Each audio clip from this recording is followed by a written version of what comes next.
Episode 11 has a pretty basic premise. The duo show up in a new town, gather intel about a mysterious goings-on, and then in search of captured elves, they go to a mansion elf slaves got sent to 4 months ago. They enter and then meet the bad guy from the end of the last episode, who is a monster tamer, and attacks them with monsters. They fight him off, but there's a cliffhanger when his biggest boy, a Hydra, shows up. The fight scene is terrible in so many layered ways, but before we get to that, I want to shine a spotlight on this scene from early on. Ark jumps in to save a woman who then clings to him. Ariane arrives and sees this, getting jealous. Even though Ark explained the situation, it still upsets Ariane, and she scares off the girl. She then acts kind of tsundere for the rest of the first half of the episode. There's nothing wrong with this idea for a scene in a vacuum, I just wish it was for a different two characters. Like, this is not a good ship. Their chemistry is pretty confused, Ark sucks, and Ariane has a bad case of intermittent sexy lamp syndrome. It's a well-constructed scene, I just don't want to see it.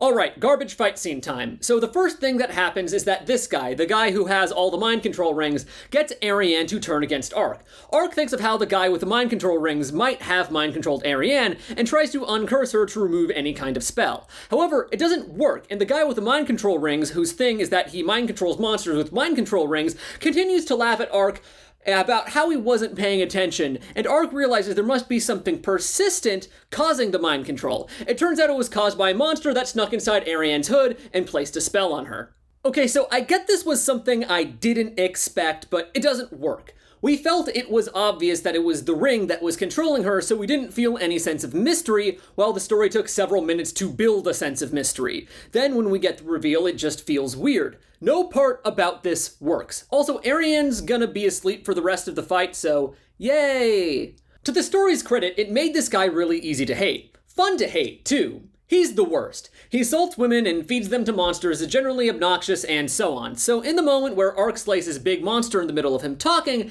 it's actually pretty cathartic. Ark has a moment where his rage finally boils over, but because he has such a weak, floppy character whose emotional state is not fleshed out, it comes off as super forced. The bad guy sends a bunch of monsters his way, which he effortlessly dispatches. This does not deter the man, who says he has more where that came from. We're under the impression he has some sort of plan due to how he isn't panicking at Ark's strength, and we start to see that plan when he points out Ariane is in danger. Now, we, as clever viewers, know that Ark can easily solve this problem now that it's pointed out to him, so we infer that the bad guy is doing all of this to lure Ark into some trap. But no, Chiyome just shows up out of nowhere and saves Ariane, catching the bad guy off guard, who seemed to genuinely think Ariane was down for the count, by the way, so we know not to be intimidated by him now.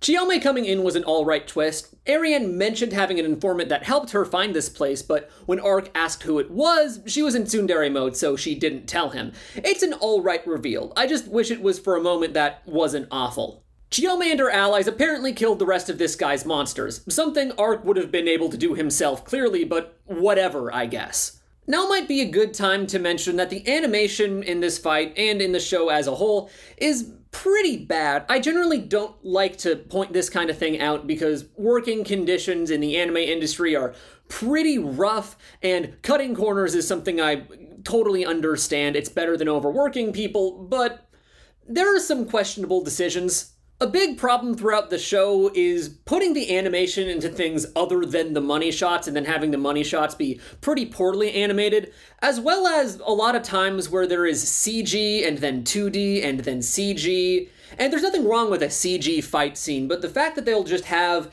Ariane be CG for one shot is always a little bit jarring and not that well implemented. Anyways, roof caves in, bad guy runs away, heroes run away, big final boss shows up. This guy really got away at the end of that. Like, this whole fight, there were like a million opportunities to kill this guy.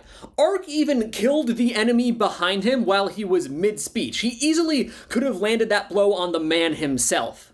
And hey, if this released all the monsters, that'd be kind of interesting, because then the escalation of the stakes happened because Ark did something smart instead of Ark doing something stupid. When the Hydra comes out, Ark makes comments on how strong it is, how it's great with water spells and whatever. None of this really makes me think that Ark will have any trouble against it, so it's a terrible cliffhanger. I know this has been pretty quick, but there's not much more to talk about. This episode was tolerable for the most part in that it was really just spinning the wheels the whole time, but there's nothing of substance built up, so it meant nothing. Arc and Ariane's relationship doesn't mean anything to me. This guy, being hateable, really started giving diminishing returns, and he had nothing else going for him. Arc doesn't have anything interesting to do with his internal monologue, so the most he could do is get kind of mad as far as pathos goes, and Shioma and Co. coming in was such a flaccid twist with so little emotional value that I almost forgot to mention Goemon was there. It's really striking me now, while I'm recording, that I spent all this time trashing on this fight scene for being, let's be real, completely incompetent. It failed at all levels of dramatic storytelling, more or less, or at least like half of them. But still, I consider this one of the better episodes because there was nothing in it that horribly offended me. And I think that's really just goes to show what kind of anime we're talking about here. It looks like the season finale is deadass just gonna be fighting this Hydra. How completely disappointing is that? Nothing with Yuriarna, nothing with the Emperor, no interesting stuff with the greater plot, just a freaking Hydra. Maybe I'll be proven wrong, probably not. They tend not to fit that much into these episodes. If you want to watch me tear apart the finale, then like and subscribe with notifications on, and if you want to support me, you can visit my Patreon, the link is in the description.